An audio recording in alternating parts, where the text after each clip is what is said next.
오늘은 현대사회에서 교회가 갖추어야 할 목회적 윤리와 문화적 대응 방식에 대해 생각해 보도록 하겠습니다. 정말 하루가 다르게 변하는 세상이잖아요. 이런 급변하는 세상 속에서 교회는 수많은 문화적 도전에 직면해 있습니다. 과연 우리는 어떻게 지혜롭게 응답할 수 있을까요? 그래서 오늘 우리는 바로 이 질문에서 시작해 보려고 합니다. 이렇게 빠르게 변하는 세상 속에서 교회는 어떻게 그 중심을 잃지 않고 굳건히 서 나아갈 수 있을까? 이 중요한 질문에 대한 답을 함께 모색해 보겠습니다. 자, 먼저 우리가 마주한 현실적인 도전, 바로 문화와 교회의 씨름에 대해 이야기해 보죠. 솔직히 많은 교회가 세상의 빠른 문화적 흐름을 따라가는 걸 좀 벅차하는 게 사실입니다. 그러다 보니까 어떤 사안에 대해 깊이 이해하기보다는 좀 피상적으로 반응하거나 때로는 방향을 잘못 잡는 경우도 생기곤 하죠. 그럼 여기서 우리가 계속 이야기하는 문화라는 게 도대체 뭘까요? 문화는요, 하나님이 창조하신 이 세상 위에 우리 인간이 만들어낸 제2의 환경이라고 할 수 있습니다. 우리가 쓰는 언어, 우리의 습관, 사상, 신념, 관습, 가치관, 이 모든 것들이 바로 문화에 속합니다. 여기서 중요한 점은 바로 이겁니다. 우리가 그걸 원하든 원치 않든 이런 다양한 문화적 이슈들은 이미 우리 교회와 가정 깊숙한 곳까지 영향을 미치고 있다는 사실이죠.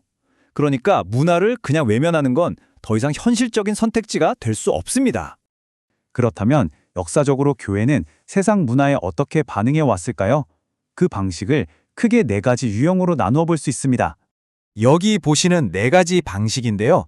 첫째, 문화를 아예 전적으로 거부하는 태도. 둘째, 문화에 자신을 맞추며 타협하는 태도. 셋째, 문화를 기독교적으로 완전히 바꾸려는 변혁. 그리고 마지막으로 문화 속에서 신실하게 살아가는 공존입니다. 하나씩 좀 더 자세히 들여다볼까요? 먼저 양극단에 있는 2가지 선택지부터 살펴보겠습니다. 한쪽 극단은 문화를 가라앉는 배처럼 여기고 완전히 거부해버리는 겁니다. 이런 태도는 자칫 자기만 옳다는 독선이나 현실 도피로 이어지기 쉽습니다. 다른 쪽 극단은 신앙의 본질을 세상의 유행에 맞춰버리는 타협의 길입니다. 이 길의 끝에는 결국 성경적 기독교와는 전혀 다른 이름만 같은 모조품 신앙이 남게 될 뿐이죠. 세 번째 길은 문화를 적극적으로 변혁하려는 시도입니다. 미디어나 정부, 예술, 경제 같은 사회의 모든 영역을 기독교적인 가치로 완전히 바꾸겠다는 건데요. 굉장히 낙관적이면서도 또 그만큼 야심찬 목표라고 할 수 있겠습니다. 자, 그런데 지금까지 살펴본 3가지 길과는 조금 다른 4번째 길이 있습니다. 바로 문화와 함께 살아가는 길, 즉 공존인데요. 어쩌면 이것이 오늘날 우리에게 가장 균형 잡힌 대안이 될 수 있지 않을까 싶습니다. 이 방식의 중요한 성경적 근거 중 하나를 예레미야 29장 7절에서 찾을 수 있습니다. 하나님께서는 바빌론의 포로로 잡혀간 당신의 백성들에게 그 이방 도시의 평안을 위해 기도하라고 명령하셨어요. 왜냐하면 그 성읍이 평안해야 너희도 평안할 것이기 때문이라고 말씀하셨죠. 바로 이 함께 살아가기는 문화를 무조건적으로 돌리거나 반대로 무조건 친구로 여기는 게 아닙니다. 그 안에서 신실한 관리인, 즉 청지기로 살아가는 것을 의미해요. 문화 속에서 선한 것은 지혜롭게 사용하고 하나님의 말씀에 어긋나는 것은 단호히 거부하는 거죠. 그러면서도 우리가 이 깨어진 세상을 완벽하게 고칠 수는 없다는 겸손한 자세를 잃지 않는 겁니다. 그러니까 이 관점에서 목표는 세상의 완전한 변혁이 아닙니다. 대신 우리가 서 있는 바로 그 자리에서 우리가 할 수 있는 만큼 선한 변화를 이루고 경건함을 드러내는 것이죠. 세상의 불완전함을 인정하지만 그럼에도 불구하고 소금과 빛으로서의 역할을 포기하지 않는 적극적인 자세라고 할 수 있습니다. 좋습니다. 그렇다면 이 함께 살아가는 길을 구체적으로 어떻게 실천할 수 있을까요? 말은 좋은데 실제 삶에서 어떻게 적용해야 할지 막막할 수 있잖아요. 그래서 몇 가지 핵심적인 실천 원칙들을 짚어보겠습니다. 핵심 원칙은 크게 3가지입니다. 첫째, 진리의 토대 위에 굳건히 서는 것입니다.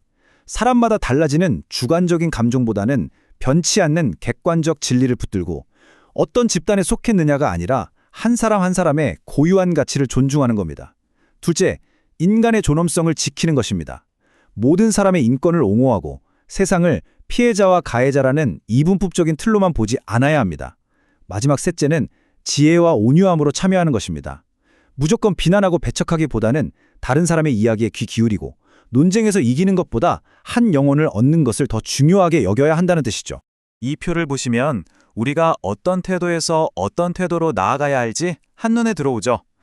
나만의 진실을 고집하는 대신 객관적 진실을 추구하고 집단 정체성에 매몰되기보다 개인의 존엄성을 중요하게 여겨야 합니다. 또 어떻게든 논쟁에서 이기려는 태도에서 벗어나 온유하게 참여하는 자세를 가져야 하고요. 소위 말하는 취소 문화 대신에 기꺼이 경청하려는 마음을 선택하는 겁니다. 결국 이 모든 원칙들은 한 말씀으로 요약될 수 있습니다. 바로 뱀같이 지혜롭고 비둘기같이 순결하라는 말씀이죠. 분별력 있는 지혜와 따뜻한 온유함이 조화를 이루어야 한다는 겁니다. 오늘 이야기를 마무리하며 마지막 질문을 여러분께 드립니다. 세상 속에서 우리의 신념을 굳건히 지키면서 동시에 세상과 더불어 살아간다는 것. 이것이 오늘을 살아가는 우리 한 사람 한 사람에게 과연 어떤 의미일까요? 이 질문에 대한 답을 각자의 삶의 자리에서 깊이 고민하고 또 살아내시기를 바랍니다.